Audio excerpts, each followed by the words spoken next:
What up, what up, what up, what up, what up? What's good, people? What is up? What is up? They went from the fourth level of hell and sent us down to the seventh level of hell. Why? Because then you got Kwanzaa pulling out her titties. The whore pulled out her titties. And these whore bags over here started feeling and fondling on her tits. What? I don't have it to do with you. Girl, you can go over there, rant and rave. Girl, you can shake all your rainbow bright hair all you want, dear one. I'm not doing this. I'm not doing this with you, dear one. I'm not doing this with you, dear one. I don't have nothing to do with you, and I'm done. Baby, you can scream my name from the rooftops from now till Jesus come back. I'm done after this. Introduced to Tick's meat. Do you see what I see? Did y'all really hello, casting, wardrobe, y'all let him roll up out of wardrobe with these fans on, giving us all of this, thinking we were not going to see it? We have been waiting with bated breath and anticipating all season long for the slightest glimpse, and y'all just put it out there this episode in all of its magnificent glory. Listen, that young man said, baby, you ate on this first date, you giving up the cooch on the first date, okay? Well, you gonna run me my coins. Run me my cooch or run me my coins. Run me my cooch or run me my coins. Run me my cooch or run me my coins. That's our new theme song. That is the new song. Listen, somebody need to put a beat to that. Run me my cooch or run me my coins. Run me my cooch or run me my coins. That's what y'all got going on. Called out Sandcastle. Sand, bitch. Ow. Oh my God, it was so funny, girl. Ooh, baby, listen, let me tell you something. This shit started to turn into the precursor for some gay porn. That's what I thought it was. Because Big T is getting all, the voice starting to go deeper and get a little more wet and moist and sentimental and all this shit. And it was real gay at this point. Like, I thought the bitches was going to, I thought Lil Murder was going to turn Big T around and do him like he did Uncle Cliff and do the grease it up with City Lou and ran right in there. It's not a coincidence that Big T started off the conversation by trying to find out if Lil Murder was fucking Mercedes, which he found out he's not. It's also not a coincidence that he would start talking about prison. Why? Because the bitches was probably fucking in prison. Girl. Uncle Clifford, you better go get your man. Big T got plans for that. Well, he had on look like something Big Bird vomited up or something like that. Like, I did not like it. That Big Bird couture he was going for, it did not work. Like the pastor of a gay mega church on Easter Sunday. Okay, it was way too much sequins. He had on way too much makeup. Baby, his face looked like Yala Van Zap's neckline. Okay, just way too much makeup, clumped in everywhere on his face. Get it together, sweetheart. Like, you're a big girl, so that gives you a whole lot of canvas. So that was a whole lot of makeup, honey. And Rico looked like he was auditioning to be one of the three kings, or he was auditioning to be the main character on Jesus Christ Superstar.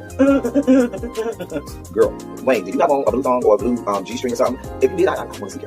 Get me up in my DMs. I do want to see if you have a blue thong or a blue, jock strap, something like that. I'd love to see it. Anyway, but I liked it with the turtleneck. Now, Troy. Well, hello, people. Hello, people.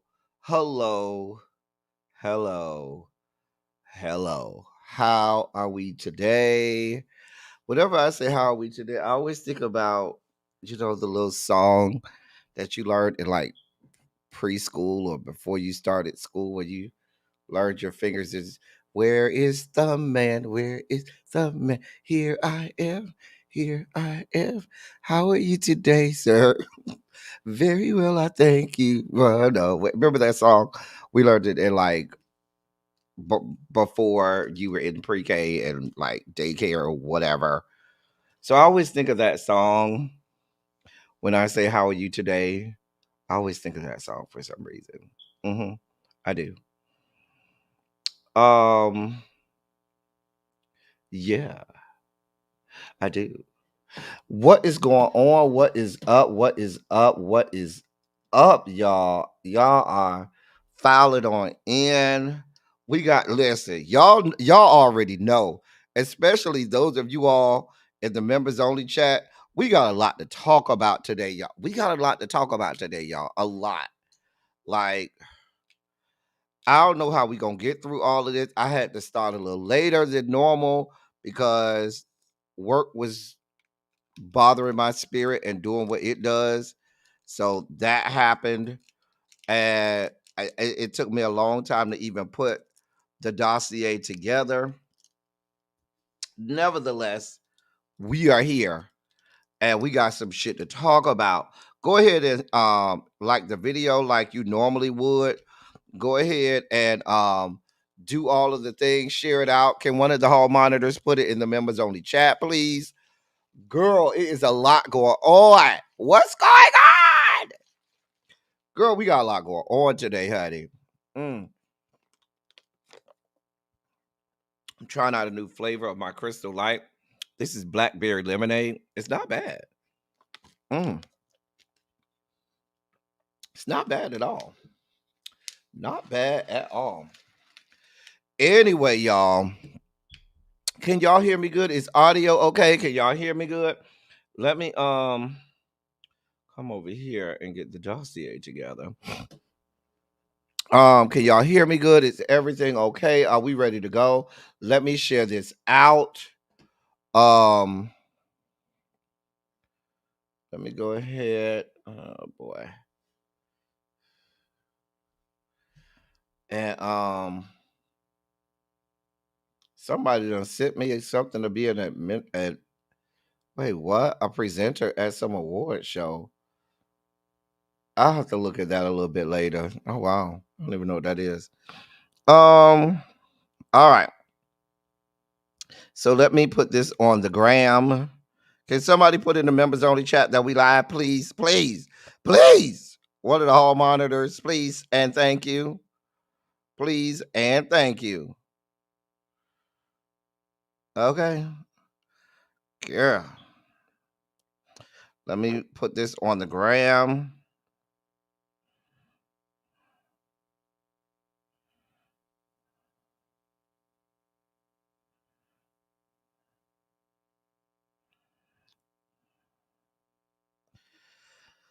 I'm sorry, y'all. I'm just sharing this to Instagram. There is the Instagram. Let me share this on the tube of you because we got a lot to talk about. Okay. All right.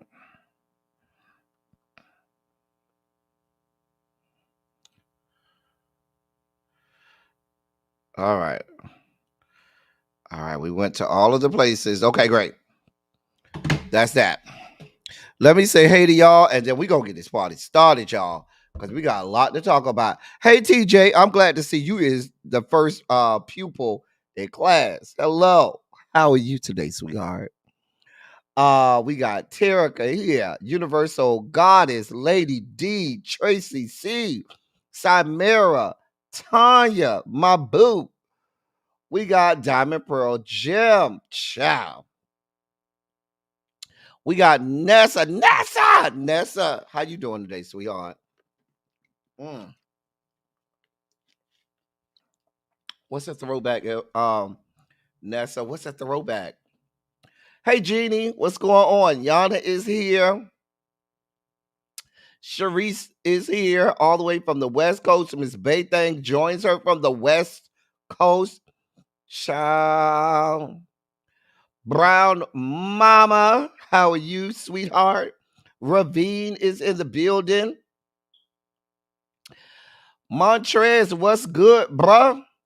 Shay, what is up? What's up, all of my wonderful pupils? Shay looking good over there in the car. Oh, the finger song.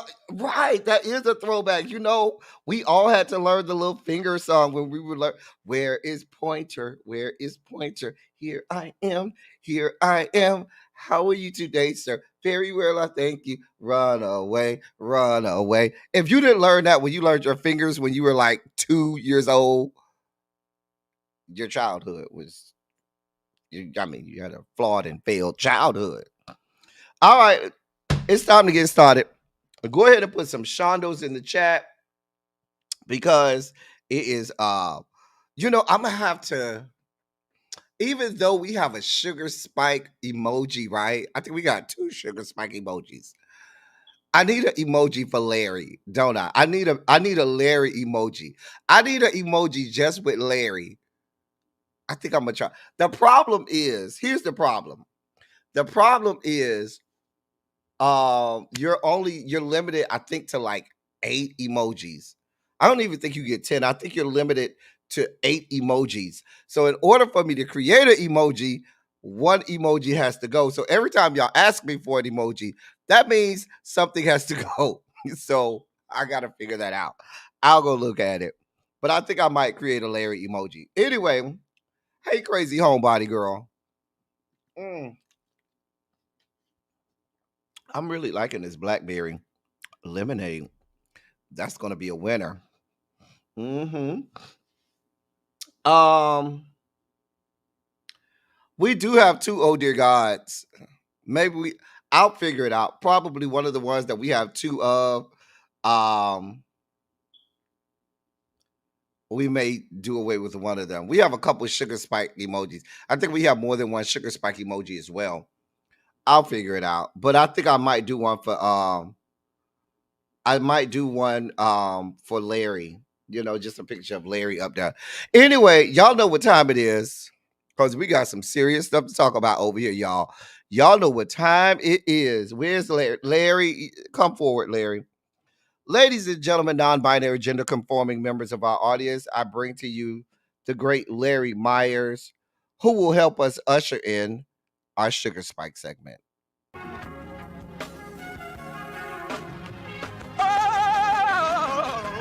Oh, God. You see, this is the part that I like. Major sugar spike. So loved the world, I want to fight. That he gave his only begotten son. Major sugar spike. And shall ever believe. Major sugar spike. They shall not perish, but have everlasting life. Taste the biscuit. Jesus! I wish somebody help me. Jesus! Hold on, let me adjust my seat. All right, there we go. That's where I want it. All right. Oh, that feels better right there. All right. So y'all,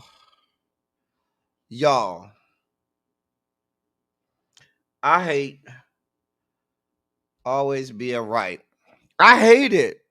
I literally sometimes loathe always being right. But when you're right as much as I am, you don't really brag about it. But still, y'all, listen. This is happening. This is really happening. I tried to tell y'all yesterday. I warned y'all yesterday. We talked about this yesterday.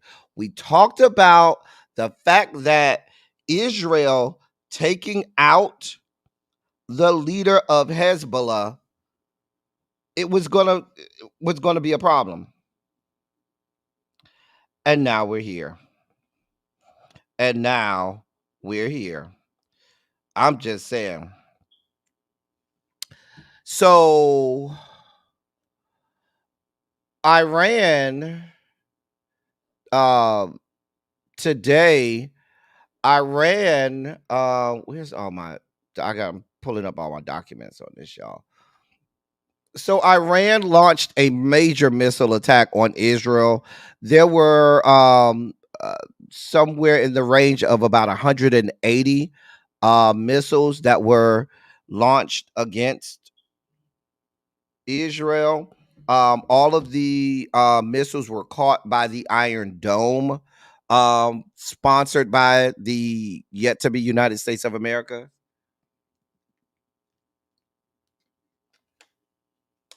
Mm-hmm. All of them, and this is only according to Israel. Now, I have no way of verifying this, but this is all based on what Israel is telling us. Okay, so this is all based on what the Israeli government is reporting. Now, we have to take that at where it is for now, because we know the Israeli government has a history of not reporting everything, has a history of fudging the numbers, has a history of saying, oh, there was nobody that was hit, there was no casualties, and there actually were. Or in Gaza saying, oh, only 12 people were killed when actually 1,200 people died. So, but according to them, the Iron Dome caught all of the ballistic missiles, and that's what they're saying. They look like they were ballistic missiles. Um, and there were no injuries or casualties. Hey, everybody coming in to the chat: Angela, L, Sid, Xavier, everybody coming in, Ronald, everybody. But I told you, yes, I told y'all last week.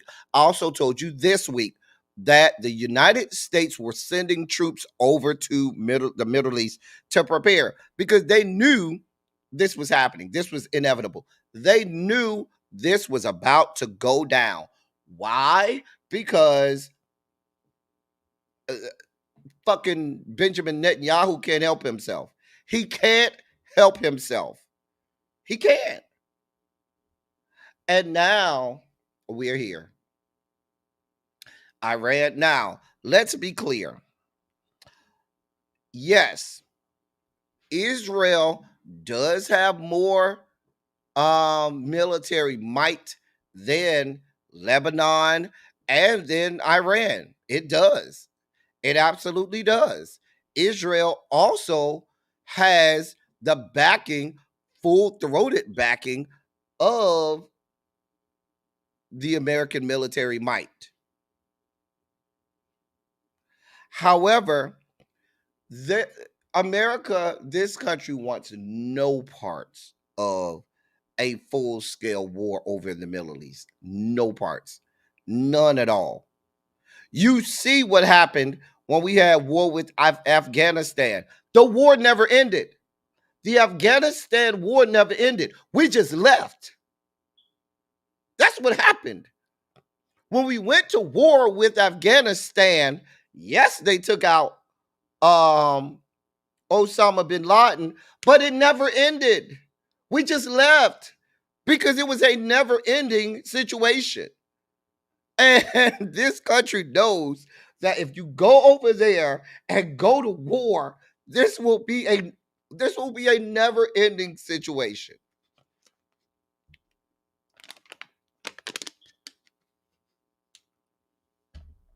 Let me tell you something. Biden, you're going to have to eat this. For all of the people and all of their clamoring about Biden and how great Biden has been, and the fact that, according to them, he's done more for the United States in 4 years than any president has in all of their the years of the United States presidency, and that's so much hyperbole. I can't even imagine the hyperbole that these people revel in when they're speaking of Joseph Robinette just baffles the mind. Okay, baffles the mind. But who the hell am I? Anyway, but this war, what the fuck is going on in Gaza and now in Lebanon? That's on Biden. Because Biden, you pussyfooted around, you played around with Benjamin Netanyahu, and every time you would say, oh, we don't want you to go to war. We want you to try to reach a ceasefire. We want you to, find more diplomatic ways to deal with this. And Netanyahu was always 3 steps ahead of you, basically giving you the middle finger and saying, fuck you and fuck your life. At every turn, Benjamin Netanyahu knew what triggers to pull. When Netanyahu thought it was getting to a point where you started to hear rhetoric out of the Biden administration saying that, we need to take a stronger stance with Israel with regard to what they're doing over in the Gaza Strip. You know what Netanyahu did? He called his homeboys that sit in our United States Senate and our United States Congress and had a fucking joint session of Congress. just like he did when Obama was in power. When Obama was in the presidency, Benjamin Netanyahu came here. Obama said, I don't want you to come. That bitch came anyway and spoke in front of a joint session of Congress again. So who's really running the United States? I just want to know.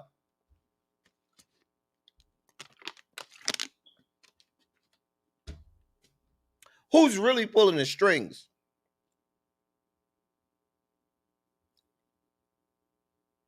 Because the way it looks like we being pimped out.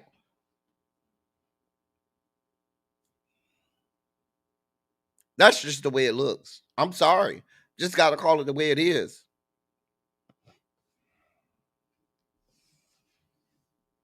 The man has outsmarted the Biden administration on every turn with regard to what's going on over there in the Middle East. So Biden, you got to sit on this. And this turns into all-out wide-scale war in the Middle East, that is on you, Joseph Robinette. I'm sorry. You're going to have to eat that one. Oh, I know AIPAC is behind it. Let's be clear. Cymera. But AIPAC, well, I gotta stay focused. We got a long dossier and not a lot of time, so I gotta stay focused here. Okay, Cymera, I really want to travel down the rabbit hole with AIPAC because there's so much with AIPAC. But Bibi Netanyahu and them over there, he doesn't give a damn about Joseph Robinette. He does not respect Joseph Robinette. What he wants is Donald Trump to get back in there because they bosom buddies.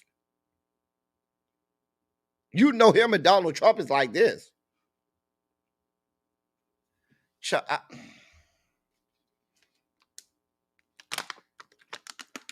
Terica, we may have to, because if y'all only knew how dangerous AIPAC is, if you all only knew how dangerous AIPAC is and how many strings AIPAC pulls and how people want to have all of these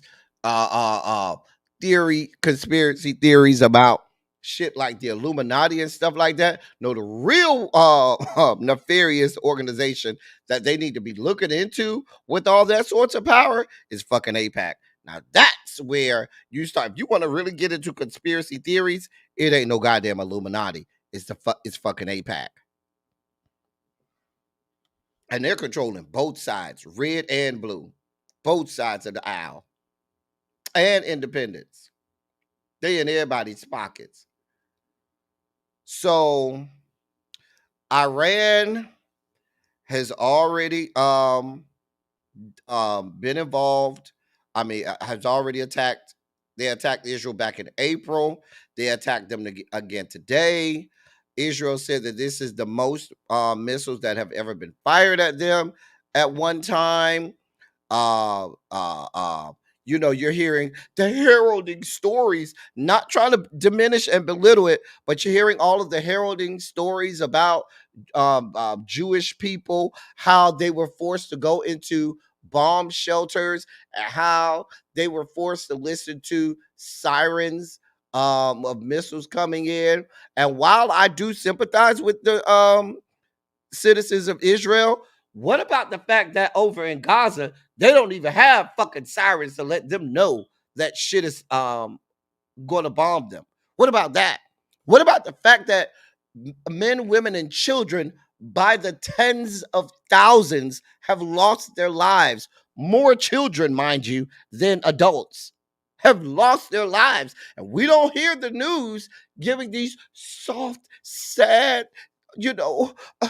emotional, compelling stories about how they had to shelter in the bunker because they don't have bunkers to shelter in. They don't have sirens letting them know that things are coming. They don't have an iron dome to block incoming missiles. They're just left at the mercy of whatever Benjamin Netanyahu and the Israeli government decide they're going to do. Damn you and your lives. Damn you and your life.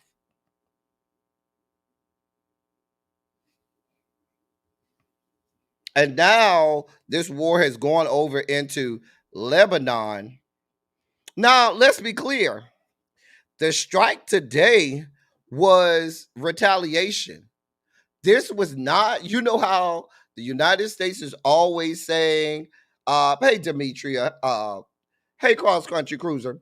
You know how the United States is always saying, oh, Israel deserves the right to defend itself, and we will always support Israel's right to defend itself.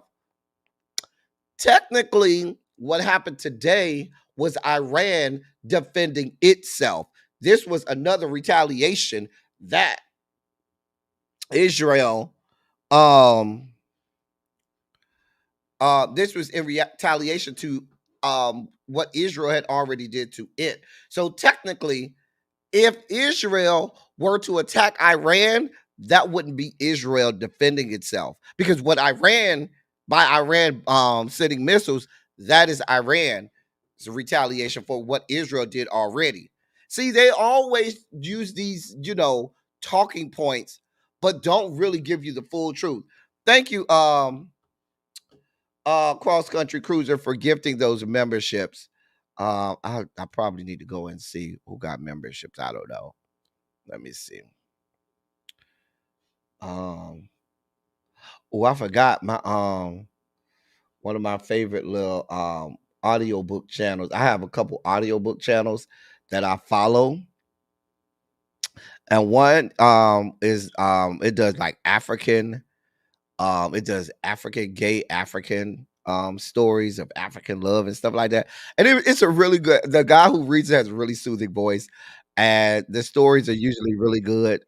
Really nice, compelling stories. So I gotta go watch that because they released another episode today. L Sid got a membership. DK got a membership. Des Hop got a membership. Sissy got a membership, and Stephanie Davenport all got memberships. Thank you so much, Cross Country Cruiser, for your membership gifts. If you received a membership today, make sure you send me a DM so you can be added to the members only chat. I must warn you, the members only chat is wow, buck wow. But we have a lot of fun over in the members only chat. Shout out to the members. Members, stand up. Just flood the chat with some member only emojis. Stand up, members. Shout out to the members. We be having fun in the members only chat. Just telling you what I know. So make sure you send me a DM and on Instagram. Let me know what your YouTube screen name is, and I will add you to the members only chat. We ain't been no tame the last few days, Xavier. No, we have not. Xavier, yesterday we woke up to an NSFW picture. Wasn't that yesterday when Xavier put somebody's nudes or a sex tape in the members only chat? What are you talking about, Xavier? Girl, wasn't that yesterday or day before? Xavier, we ain't paying you no mind. We know better. Cha.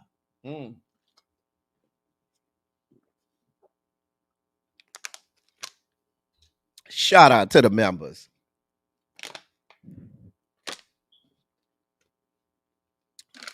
Xavier, talk about we've been tamed the last few days. You could barely see anything, but it was still there, Xavier. Anyway, y'all. So, in addition to that, Lindsey Graham is on record right up front saying, he said the following quote, "This missile attack against Israel should be the breaking point, and I would urge the Biden administration to coordinate an overwhelming response with Israel, starting with Iran's ability to refine oil." End of quote.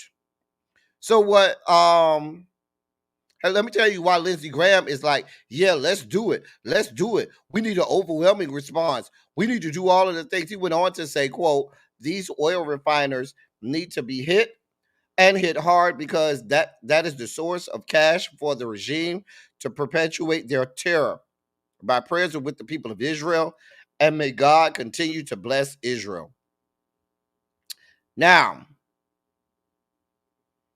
Um, he wants this to happen because he knows if that happens, we go to full scale, probably another full scale war. And if we go to war over in fucking Israel, what that means is his boy Donald John is more likely to be reelected. That's why he's so that's why he wants to go over there. Mm-hmm. Mm-hmm. Don't fall for the banana in the tailpipe. He don't give a damn about the Israeli people. He don't. And I'll stand firm on most of the people that are out here got all of these things to say about how they they are they are full in full step with the Israeli government and the Israeli people. Banana in the tailpipe. Hey Quake, what's going on, sweetheart? Child, you know it, Xavier. She a whole ass stunt queen. Child, Lady G be trying it. Lady G be really trying it. We don't see it for her. We don't. Girl. He's always been a warmonger. Why? Because he has a lot of people with defense contracts. He has a lot of stock in in companies that are defense contractors. So as their money goes up, his money goes up. We know what this is, Lady G. Hey, Paul, a mess. We got to move on.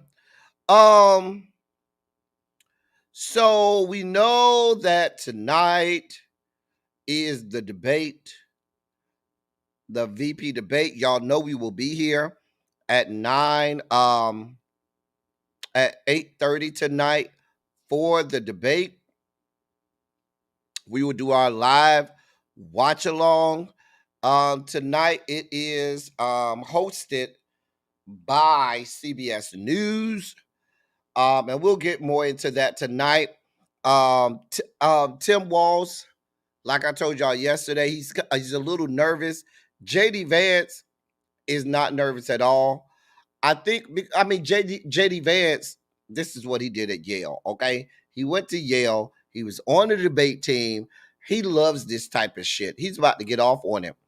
The problem is JD Vance knows that Donald John will be watching real closely. So Donald John is expecting JD Vance to, say a couple things and fly off the handle and say some insidious things to get the news cycle rolling. And also Donald John knows, because JD Vance is a person that debates a lot, that doesn't bode well for ratings. People don't want to sit up and watch a traditional debate, which is what is in JD Vance's wheelhouse. What they want the storyline. They want the zingers. They want the ratings. They want him to say the things that will be, front page news and garner the headlines tomorrow. I hope that Tim Walz will focus mainly on policy. That's all I need Tim Walz to focus on. Policy, policy, policy. He could talk about his work in Minnesota, because he has some very good things that he can stand on with regard to policy that he was able to pass while governor of I almost said Nevada, Minnesota. So I'm looking for Tim Walz to focus solely on policy. That's all I need you to do, Tim Walz. You don't have to try to find any one-liners. You don't have to try to match his energy and all of that. All we need you to do is be Tim Walz. Focus on the policy. If there are moments that you can, have a good retort, I'll let you have a good retort. but don't go looking for one. Just let it happen. Let it be organic. If a moment comes and you could take it and hit the ball out the park, by all means, go ahead. But I don't need you to try to create a moment, okay? I need you to focus on policy. Because let's be clear, this won't be your administration should Kamala win, and it won't be J.D. Vance's administration should Donald John win. We know what this is, okay? So, well, Angela, that's all they're looking for is sound bites. Sound bites, sound bites, sound bites. I don't need you looking for a sound bite, Tim Walls. All I need you to do is focus on talking policy. That's it. That's all I need you to do. We'll see how that goes tonight. Also, where are my notes? All right, right there. Also, what else is going on? Of course, Kamala has already spoken on the situation in the Middle East. She said, quote, "I'm clear-eyed. Iran is a destabilizing, dangerous force in the Middle East, and today's attack on Israel only further demonstrates that fact. I fully support President Biden's order for the U.S. military to shoot down Iranian missiles targeting Israel, just as we did in April. Let us be clear. Iran is not only a threat to Israel, Iran is a threat to American personnel in the region, American interests, and innocent civilians across the region who suffer at the hands of Iran-based and backed terrorist proxies. We will never hesitate to take whatever action is necessary to defend U.S. forces and interests against Iran and Iran-backed terrorists." End of quote.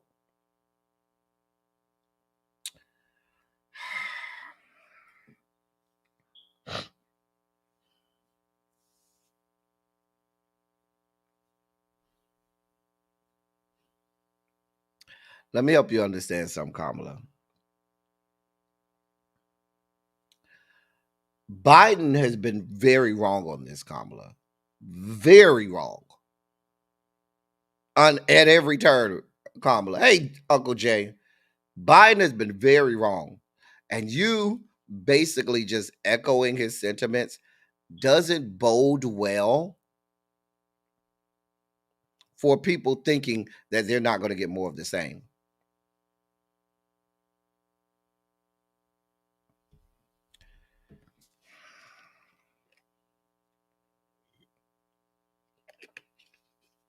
I mean, no mention of saying we are also talking to the Israeli government about de-escalation and finding diplomatic ways at a ceasefire. We do not feel that it's appropriate for there to be further retaliations. But what the fuck does that mean? Because y'all told Bibi Netanyahu back in April, don't respond. And what did he do? He said, fuck y'all, and still responded. And didn't give a damn. Y'all look and sound weak as fuck. I'm just saying. You look and you sound weak as hell. Weak as hell. Once again, Netanyahu, see what this whole thing was? When Netanyahu went over to Lebanon after he had, remember, he killed the leader of Hamas on Iranian soil. Remember that, right? They went over there in the Iranian hotel, killed that leader of Hamas, thinking that Iran wasn't going to retaliate. Then you go into Lebanon, who's friends with Iran, just like Israel is friends with the United States. Lebanon is friends with Iran, and now you and you bombed the hell out of Lebanon, killing thousands of people over there, displacing millions of Lebanese people. You then assassinate the leader of Hezbollah, and then follow that up with a ground invasion. And you just thought these people were just supposed to sit there and just take it. Mind you, Every day you on the news saying we are looking to get Israel to have a ceasefire. We're looking for de-escalation in the region. We're and y'all always say every day, every hour, we're working on a ceasefire. Really, really, because Benjamin Netanyahu could give a damn, could give a good goddamn. And here we are. Y'all look weak as hell. What else is going on the campaign trail? I mean, it's just a damn mess. Just a damn mess. Mm, mm, mm.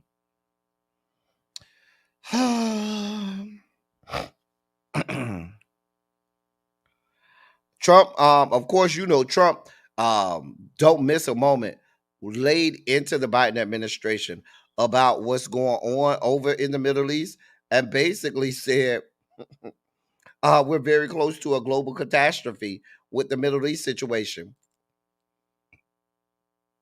He said, quote, Iran launched 181 ballistic missiles at Israel, and I've been talking about World War III for a long time, but they are very close to global catastrophe. We have a non-existent president and a non-existent vice president who should be in charge, but nobody knows what's going on, end of quote. I don't know if I totally agree with that last part. However, what does I mean? But I consider myself to be well informed about what's going on. A lot of people are not. And for all you're talking, oh, we're talking to them every day about and trying to get a ceasefire. Well, that in itself makes you sound weak as fuck because we haven't been any closer to a ceasefire at any point during this. Like y'all just look weak as hell. And you say that and then you give them more bombs. We ain't stupid. Let me move on before I spike out. I told you I ain't got a whole lot of time today. Um, the death toll. Listen, y'all, this stuff is getting real scary. The death toll in Helene is up to 160 people. That's 160. There are still literally hundreds of people missing. And at this point, a lot of people are saying they have been presumed dead. As of right now, there's 73 people dead in North Carolina, 36 in South Carolina, 25 in Georgia, 15 in Florida, 10 in Tennessee, and 2 in Virginia.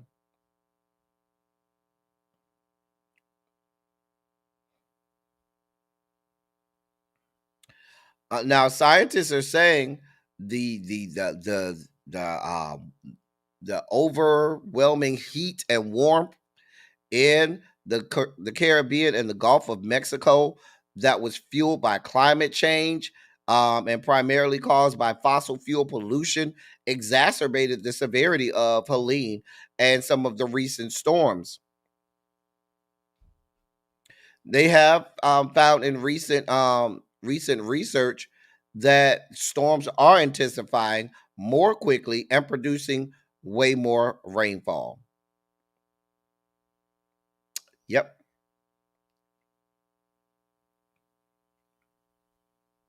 So now Joseph Robinette is scheduled to visit the disaster areas. He approved Georgia's disaster declaration, but he will visit Raleigh, North Carolina. Vice President Kamala Harris will visit Augusta, Georgia. And she's also going to go visit North Carolina later this week. Yeah. This is bad, y'all. This is bad. There are literally hundreds still missing. I said hundreds with an S. Still missing.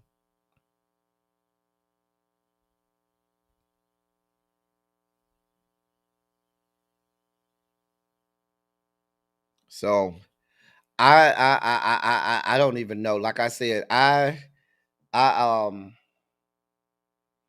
it's so devastating because, like I said the other day, yesterday, media.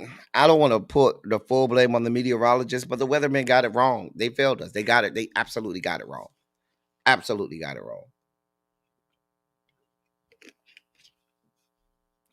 But there's that. North Carolina is so bad now. Now you got that young man you see right there in the middle with the blue shirt, and the coffee. That would be North Carolina Republican Representative Chuck Edwards.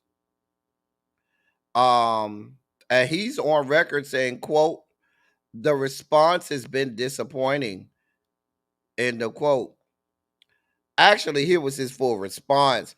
We began to see some resources brought in today, but the storm was over about 80 hours ago.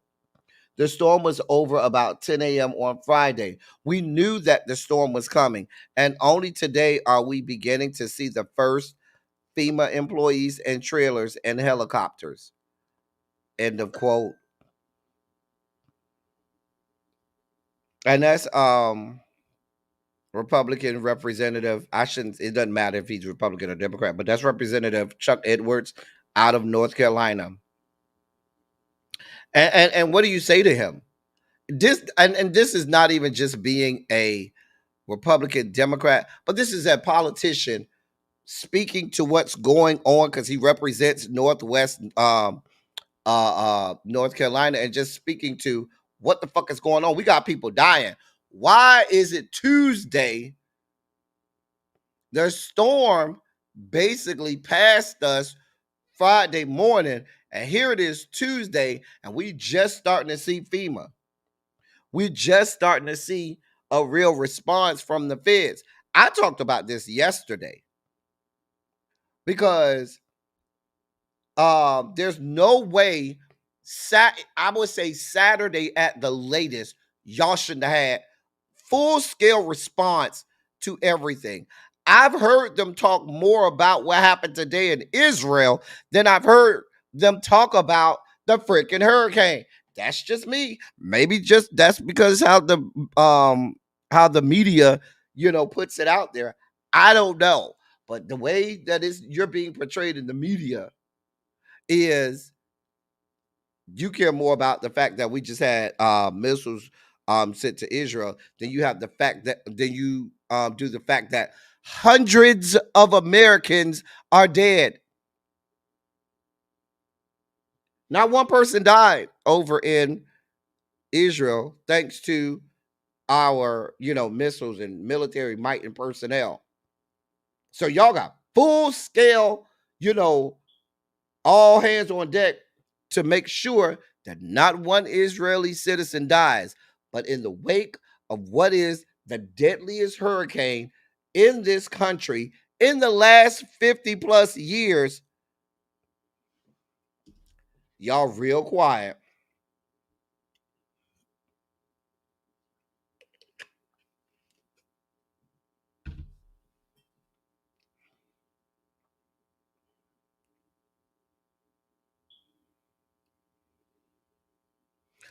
Why do I assume the congressman is a lion? Please be clear. It would have been fact checked by now. It would have absolutely been fact checked by now. Somebody would have came out, and I checked, and just so you know, Ronald, a lot of times when I get these stories and I read them, I don't go to just one source. I try to go to multiple sources. And I got a couple sources that I go to that tout themselves as being non-partisan. For example, one of my favorites is for those people who are political and like to go to places that call out the right and the left. I go to Straight Arrow News. I love Straight Arrow News. That's a news source. But what they do is they not only tell you what a story is, they'll tell you the left missed this story, the right missed this story. If a story is quoted by a particular source, they'll say this source leans right, this source leans left. And so I do but I try to be measured. I try not to just go with whatever any side says. I try to be measured and make sure that I do follow up and validate things. But I have no reason to believe that he's lying about that, because if he were lying, there would have been people screaming from the rooftop. So I'm just saying. I'm just saying. Now I do know Donald John did lie when he said that the president did not call the governor of Georgia, and he did call the governor of Georgia. But I do think that y'all are way too delayed on the response to this. People are suffering, people are hurting.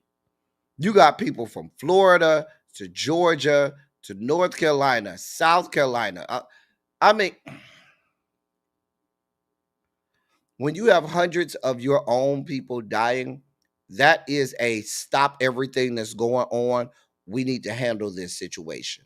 That's exactly what that is.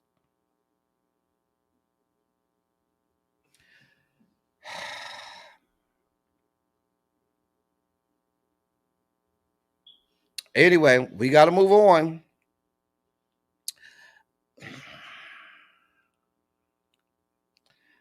I told y'all this was happening, right?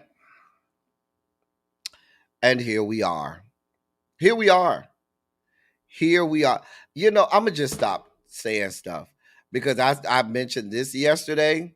I told y'all that I spoke to my people, and my people said that they had not been, that it was true what was reported in the article, that the negotiations fell off back in June and they hadn't even come back to the negotiating table. So now you got Pete Buttigieg and all types of people trying to get involved now because the Biden administration says that they will not enact the Taft the executive branch has the ability. It's called the Taft. I just read it yesterday, but there is a law, a stipulation where President Biden can basically say y'all have to go back to work for an 80-day cooling off period when a union decides to strike, especially if it's a union that has workers that's in an essential area. He can pretty much say, hey, y'all have an 80-day cooling off period, go back to work. He already said he's not going to enact that because he is in full support of the union, and he has no desire of doing that. No desire of doing that. Right now, they're back talking, but why did we have to get to this point? This has been going on since June. And it took them to say, well, fuck this shit. We going on strike. And I'm sure they said, they called the bluff. I know they called the bluff and said, they ain't going to do it. But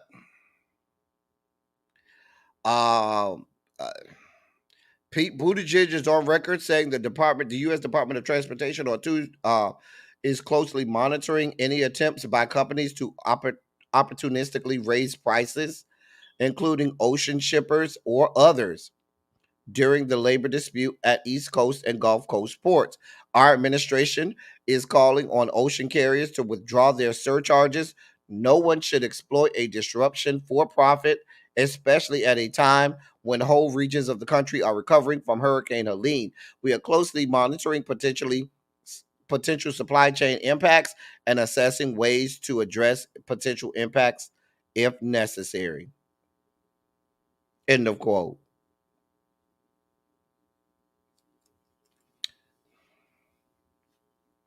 I'm just saying. This is happening. I will monitor the situation and let you know how it goes. certainly, um, I mean, they're saying that work stoppages at the ports that handle in question, they handle 35% of all U.S. imports and exports, and could drag 4.5 billion to 7.5 billion on U.S. gross domestic product growth from each for each week they're in effect, according to Oxford Economics analysis released last week. So, yeah, this could cause, like they say, cause a drag of the U.S. GDP. I don't listen. I don't know what to tell you. I told y'all this was happening. The people wanted to hoard money and not pay them people their money. Well, here we are. I stand with the longshoremen. I got a lot of family members that's longshoremen. I stand with them. Hey, Danny.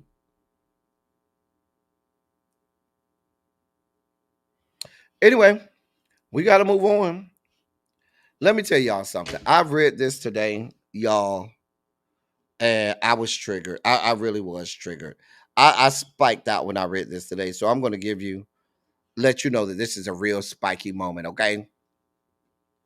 So if you all recall, the people who you're looking at there, that is Botham Jean. They'll say Botham Jean. The man was Haitian. It's Botham Jean. Anyway, that's Botham Jean, and that is former Dallas police officer Amber Geiger. Well, if you recall, she murdered Botham in his house. Remember that whole situation? Remember that? She shot the man in his house back in September of 2018 after mistakenly entering the wrong apartment and then shooting him. Well, let me read this to you. The family of Botham Jean, who was shot and killed in his apartment by Dallas police officer Amber Geiger in 2018, said they are reliving the nightmare after learning that Geiger has recently become eligible for parole after serving just half of her 10-year sentence. Jean's relatives expressed strong opposition to Geiger's potential release, especially as her new parole status coincided with what would have been his 33rd birthday. She later claimed that oh, I'm sorry, I read the wrong part.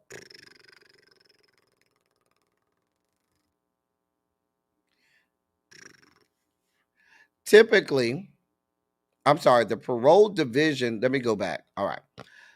It remains uncertain when the Texas Board of Pardons and Paroles will decide on Geiger's potential release, which would be 5 years ahead of serving her full sentence. The Parole Division of the Texas Department of Criminal Justice has not commented on Geiger's case.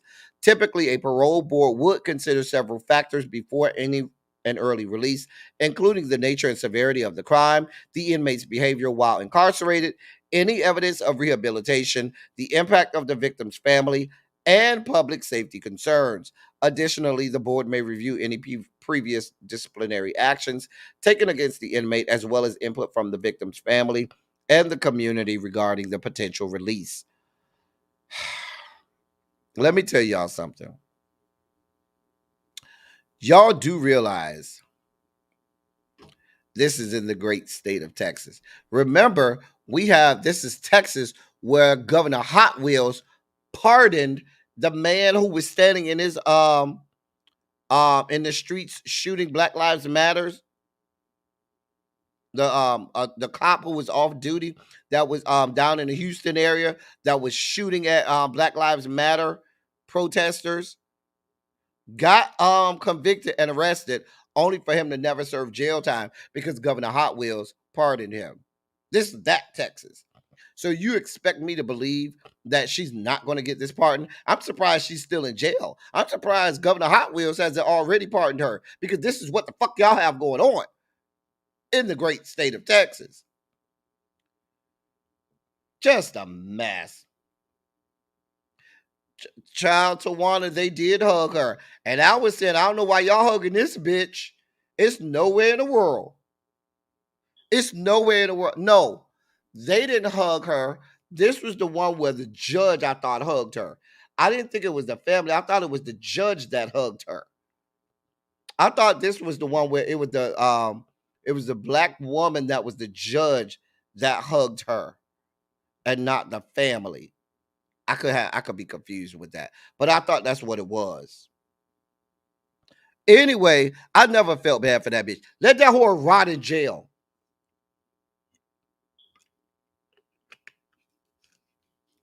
Yeah, I don't think it was the family. I thought it was the judge that hugged her. I think it was the judge. I vividly remember it was a black female judge. Um, that hugged her. At any rate, she don't get no sympathy from me. Rot your ass in jail. So, a mess. Just a damn mess. I gotta move on. Oh, listen, y'all. I forgot to do that. See, I've been rushing today. I'm supposed to have a video already. I'm supposed to have a video already ready to go for y'all. And here I am, fucking around. I ain't even uploaded the video yet. It'll take just a second. Hold on. Hold your line. Hold your line. All right. It won't take long.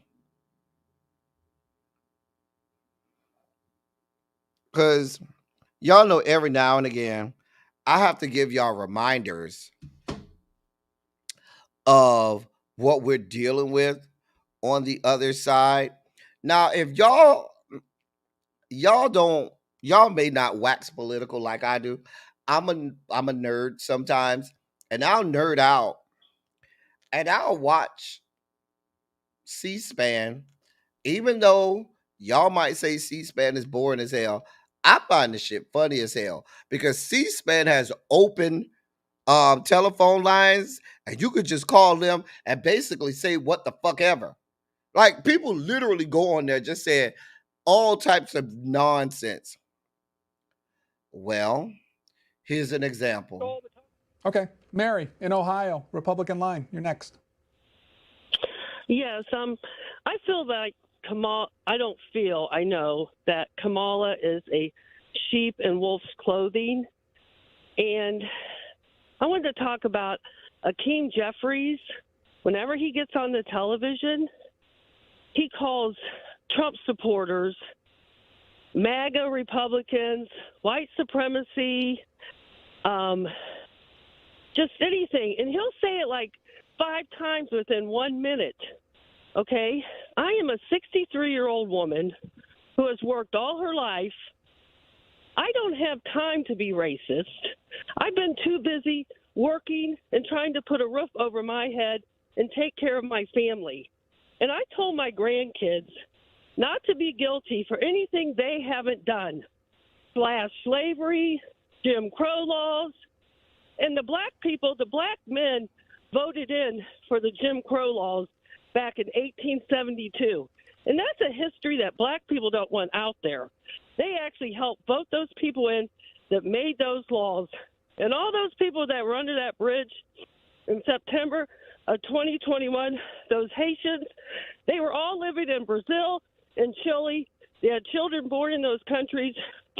This asylum is complete BS.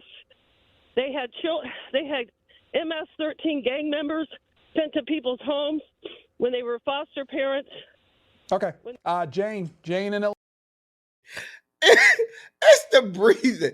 The way, not her breathing, the way the host had to sit there, because you know he wanted to go in, and he had to sit there and just take a breath, like he had to try to keep his composure. And he was just like, really, ma'am? Because black people voted in Jim Crow laws. So now black people are responsible for Jim Crow laws, right? Right? That's how I just can't.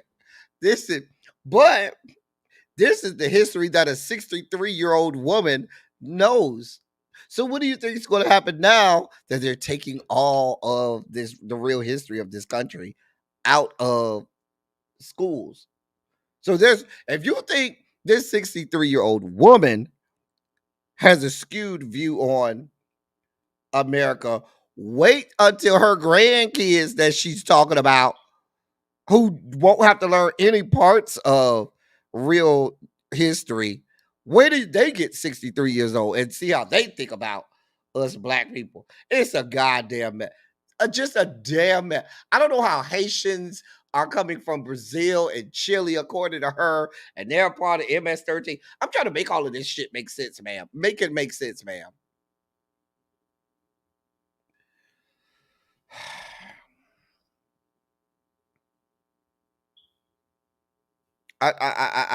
This is what we're dealing with. I gotta move on. So I could not go without doing these next three stories. Got to do these next three stories, even if I don't get out of the sugar spike moment. These next three stories I got to report on. So I'm just gonna read this. What are you looking at? Oh, that is the straight pride flag. That I just want to give you that context. That you are which you are looking at would be the straight pride flag. And let me read this to you. A Denver parent's lawsuit that would have forced educators to display the straight pride flag has been thrown out. Nathan Feldman filed the suit against Denver Public Schools, claiming he and his two children were discriminated against and that their First Amendment rights were infringed upon when Denver Public Schools rejected his demand to add the heterosexual banner next to LGBTQ plus flags in classrooms. Feldman sued for the flags to be instated and for damages of at least $3 million. Feldman's lawsuit claimed that schools were allowing, quote, non-binary and non-cisgender students to have flags displayed that represent their genders, but not allowing plaintiffs to have flags displayed that represent their genders, in quote, incorrectly conflating sexual orientation with gender identity. Denver Public Schools responded that individual teachers made the decision to display LGBTQ plus flags in their classrooms and that they are not required to display them by district, but rather that the policy protects their right to display the flag as it is a, quote, symbol consistent with the district's equity-based curriculum, end of quote. Denver Public Schools attorney also wrote, quote, plaintiffs assert that passing a resolution recognizing LGBTQIA plus students or staff without providing equal recognition to those who don't so identify is an actionable distinction. Not so. End of quote.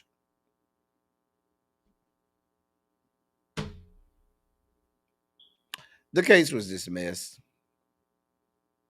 He then tried to appeal. The decision was affirmed by U.S. District Court Judge Regina M. Rodriguez. This is what y'all got going on. This is what y'all got going on. In our next, let me make this one big so y'all can see what's going on here. So this comes from the great state of Texas. Okay. So, oh, this is really rich. Oh, wait till y'all hear this story. I'm not going to even read the headline. I'm just going to read the story. A new Texas GOP mailer, which you see here, aimed at Democratic U.S. Representative Colin Allred, who is challenging U.S. Senator Ted Cruz for his Senate seat, has come under fire for misrepresenting the story of Mac Beggs, a transgender man, to push an anti-transgender talking point. The mailer features a blurred image of Mac Beggs, a former high school wrestler, with the text, quote, Colin Allred failed to protect women's sports, supporting boys competing with girls, end of quote. The problem is Mac Biggs, who is 25, fought to compete with boys. According to the Houston Chronicle, though, Texas's University Interscholastic League forced him to wrestle with the girls division because it mandates athletes compete based on their birth certificate gender. Mac Biggs, who was undergoing hormone treatment therapy at the time, repeatedly asked to wrestle boys, but the state refused, making him a target of public controversy when he won two state championships in 2017 and 2018. Rafael Cruz and his allies have ramped up their criticism of Allred's position on transgender athletes. And so now they put this ad out there, and it's being sponsored by the Super PAC Truth and Courage Political Action Committee. And it depicts an actor resembling Allred tackling a teenage girl, seemingly alluding to his former NFL career. They have those commercials going as well. It's just a whole mess. Just a whole ass mess. So they got this picture up there trying to say, oh, they letting boys wrestle against girls. But in all actuality, they told Mac Biggs, no, you are not allowed to wrestle with the boys like he wanted to. You have to wrestle with the girls because that's the sex on your birth certificate. And now they're exploiting those pictures.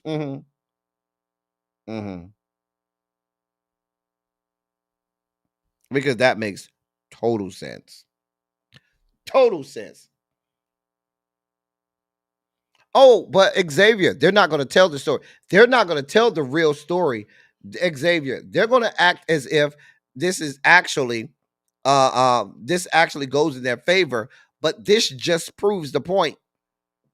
Just a mess. Just a goddamn mess. A goddamn mess. And they're not telling, and most of these people that is being mailed to, they're not checking this. They're not going to even look at the news, Twitter, or anything to check the validity and or accuracy of this. So this just gets to go out there and just sit there and grow legs.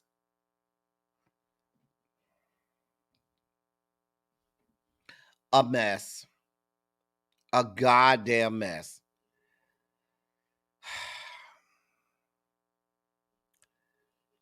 The sugar spiky stories keep coming. This is coming out of the great state of Detroit. A black gay Michigan man has filed suit against his former employer, claiming he was subjected to racist and homophobic taunts and later fired for reporting disturbing unsanitary conditions at two Detroit hospitals. Jarrell Atkins said he was fired as an operations manager with Crothall Healthcare and Compass Group after he reported the life-threatening unsanitary conditions. His former employers, who were subcontractors of Tenet Healthcare, provided cleaning services to the Detroit Medical Center and Children's Hospital of Michigan. Quote, this lawsuit is in direct response to defendants' concerted effort to intentionally retaliate and discriminate against whistleblowers like plaintiff who only wish to ensure the health, safety, and welfare of the public. End of quote. And that's according to Munib Muhammad, an attorney with Just Right Law, who filed the lawsuit against who filed the lawsuit. I know a Munib Muhammad. I mean Munib Ahmad. I'm sorry. His name is Munib, not Muhammad Ahmad. I know a Munib Ahmad. I wonder, is that my friend Munib? Oh, that's not him. He just had the same name. I had to look. I was like, wait a minute. I know somebody named Munib. I gotta hit up Munib. Anyway, Atkins claims that, quote, unsterile and dirty machinery and equipment used to clean feces and raw sewage was then used elsewhere in the facilities, including surgical operating rooms, and exposing patients to life-threatening infections and disease, end of quote. He also claims that old, quote, old and corroded blood was left in surgical rooms used for delivering babies and performing C-sections, and that blood and urine were left uncleaned from floors for extended periods of times elsewhere in the hospitals, end of quote. For his efforts at safeguarding patients, Atkin alleges he was subjected to campaign a retaliatory campaign of racist and homophobic intimidation before he was fired. The suit claims management and others ridiculed him for his sexual orientation and regularly used, quote, sexually discriminatory and derogatory remarks and slurs referring to homosexuals as fags, faggots, and homos, end of quote. He also claims he was subjected to racist slurs such as the N-word and monkeys. Rather than correcting the deficiencies, Atkins alleges his employers falsified records, further endangering patients. In addition to Compass and Crothall, the suit also specifically sues healthcare general manager Kimberly Mullins, assistant director Teresa Thompson, and regional operations director Travis Leap. Oh, this is a mess. This is a mess. Any of my Detroit people know about these places? Hey, Jim Bunny, you real late to class today, Jim Bunny. You say your sister goes to the hospital in the Detroit suburbs? Child. A mess. A mess. In our last Sugar Spiky story, Donald John has a GoFundMe. Oh, yes. Donald John Trump, the purported billionaire, has a GoFundMe for Hurricane Helene disaster relief. I'm gonna just let that lay right down.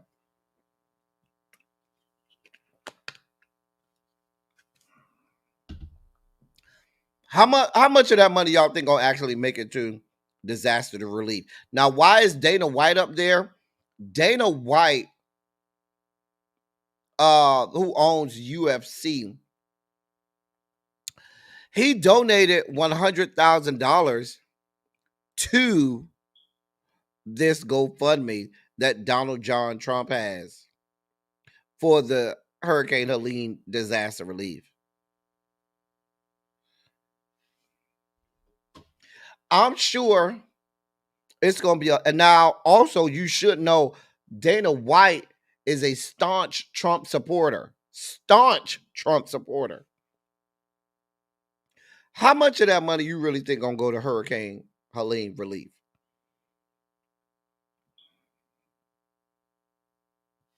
I just can't.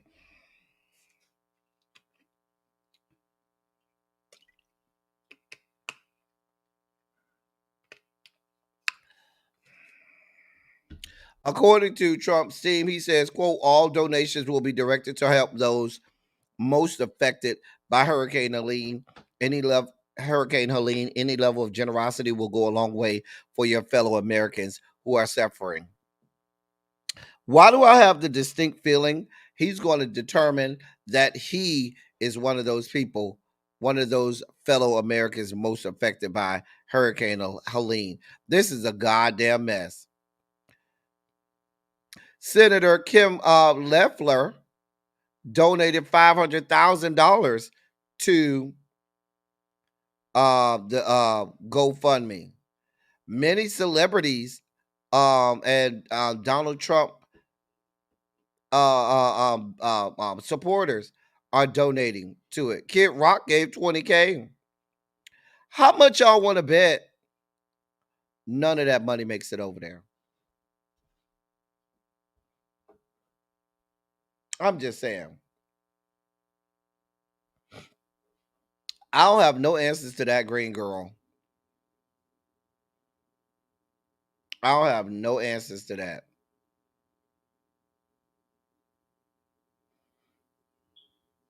Regina, you know I'm gonna be there this weekend. Regina, you know I'll be there on Thursday. Now I get there Thursday. My flight lands at 6 o'clock on Thursday. Regina, girl, you know I'll be there, girl. Girl, I'll be there 6 o'clock on Thursday. I'm leaving Sunday morning. Well, I think it's Sunday afternoon. I think I leave Sunday at like 12. But girl, I'll see you this weekend, Regina. Regina, girl, Regina, you know I'm gonna see you this weekend. You'll be there Thursday. I'll be there Thursday night. I get that Thursday night like 6. So I gotta see who they gonna have pick me up from the airport. They'll probably have somebody pick me up from the airport. But girl, we gonna party and bullshit and drink and have a good time, Regina. We gonna have a good time. We gonna have a good time again. But I will be there.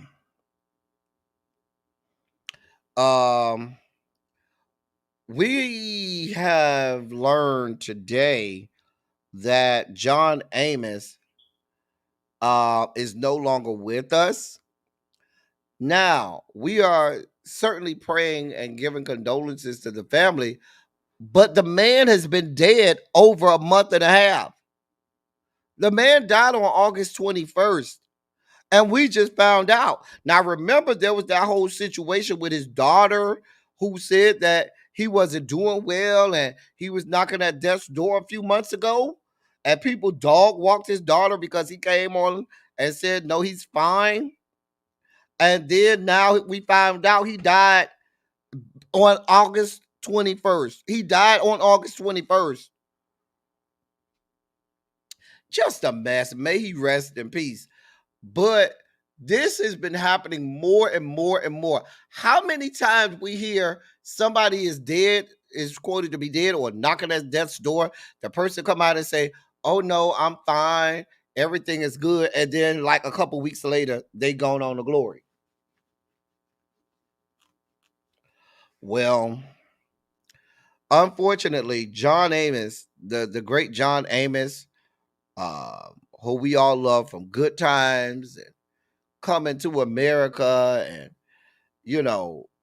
so many great things on television and film. He is no longer with us. May he rest in peace. Our thoughts and prayers are with his family, friends, and loved ones. Who is calling me out of Maryland? I'll call him back.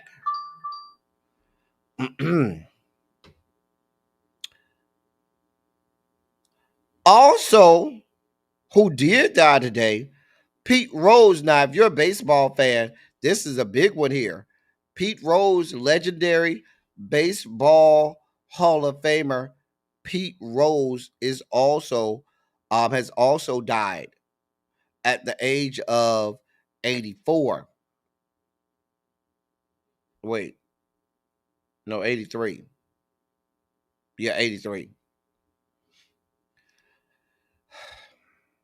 Listen, Xavier, I'm with you. How is John Amos dead? That means he had to go to the morgue. He had to go to somebody's funeral home, get embalmed, all of that stuff. Multiple people had to see this man dead. You know John Amos when you see him. How the hell is he dead for well over a month, about a month and a half, 6 weeks about, and nobody knows? Girl, I just can't. And the Sun just reporting it on it today. Oh, yeah, he died on August 21st. Bitch, what? Y'all got a lot going on. Well, Freddie Jackson looked like he's knocking at death's door, too. Speaking of knocking, happy 100th birthday to former President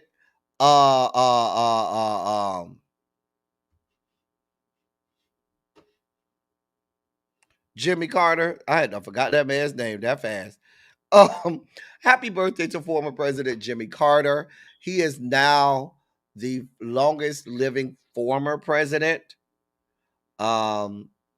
He left office some 44 years ago. He left office in he left office in 81. So that'd be 43, January of 81. So that'd be 43 years ago he left office.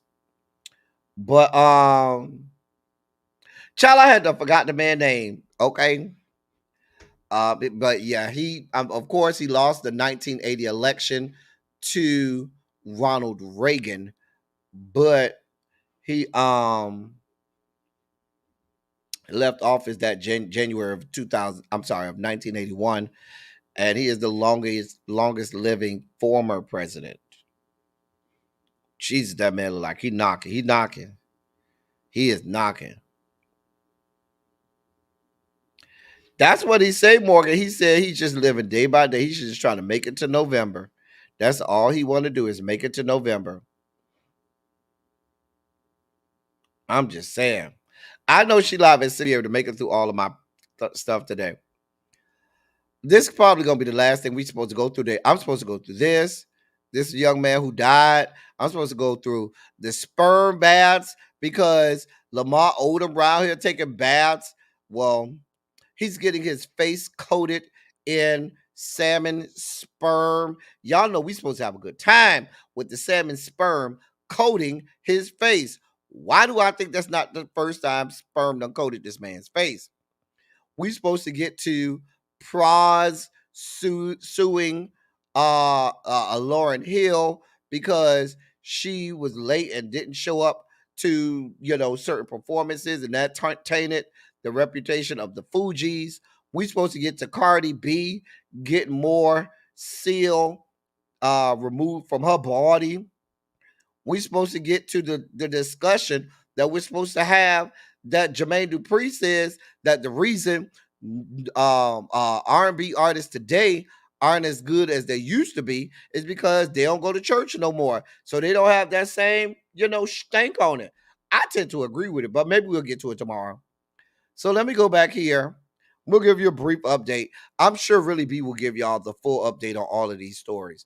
If she don't, tell her she need to tell y'all about all of the stories that I ain't give y'all today, okay? Y'all go around there and tell her, since y'all always go over there and tell her I made y'all late. Go over there and tell her she need to tell y'all about boxer Malik Birdsong, Lamar Odom and his sperm facials, Praz suing Lauryn Hill, Cardi B removing that seal and blood injections, and Jermaine Dupri talk about R&B singers today can't compete with R&B singers of the past because they don't go to church no more and they don't have the church influence. But I will give you a quick update as quick as I can on Diddy. So Tony Busby is representing 120 accusers of Sean Combs.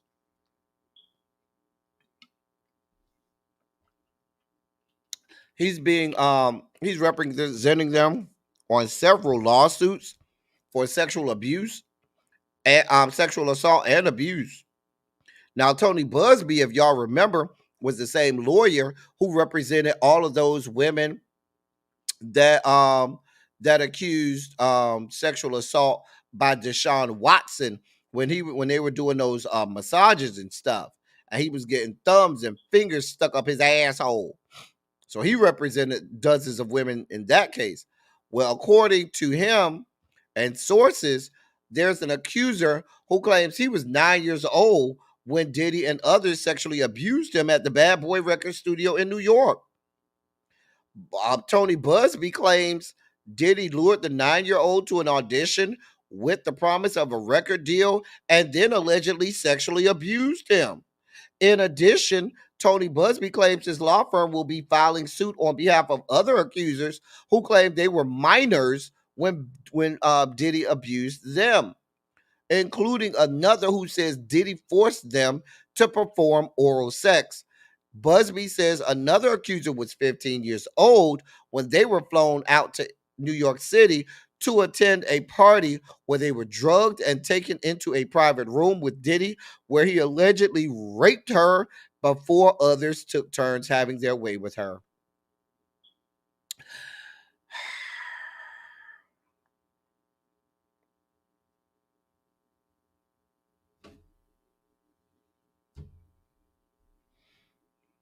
Remember, he also sued was the attorney behind the lawsuits against Travis Scott as well as Christopher Brown.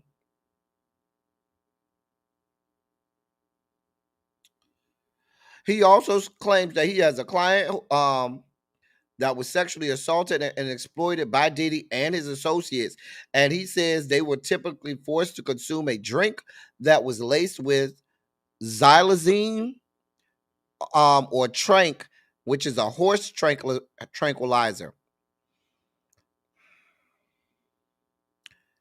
He described the mind-boggling allegations as, quote, debaucherous and depravity exacted by powerful people, end quote. And now he says there are 120 accusers who will be filing individual lawsuits against Diddy and others.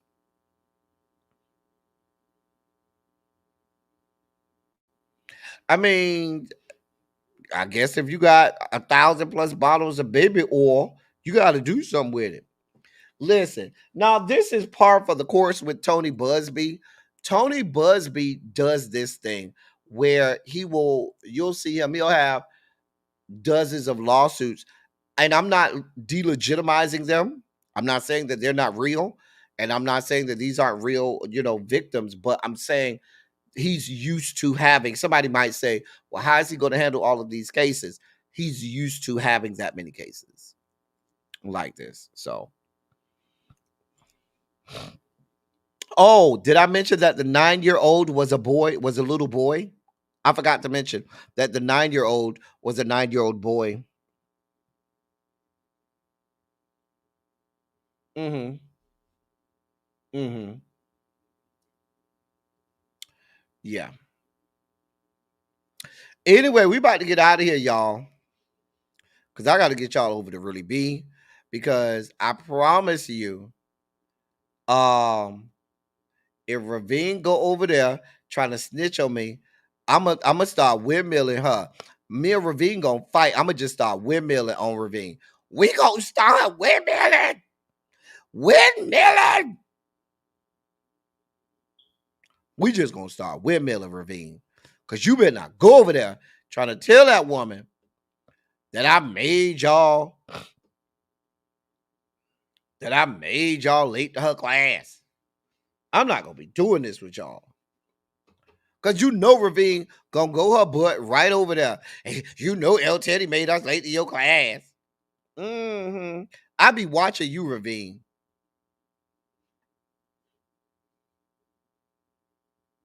You haven't done that since 2023. The lies you tell. I'm doing a debate tonight. Y'all know I am. It should already be, if you look on the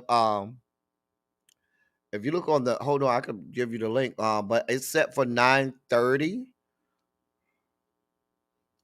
It's set for 9:30 tonight.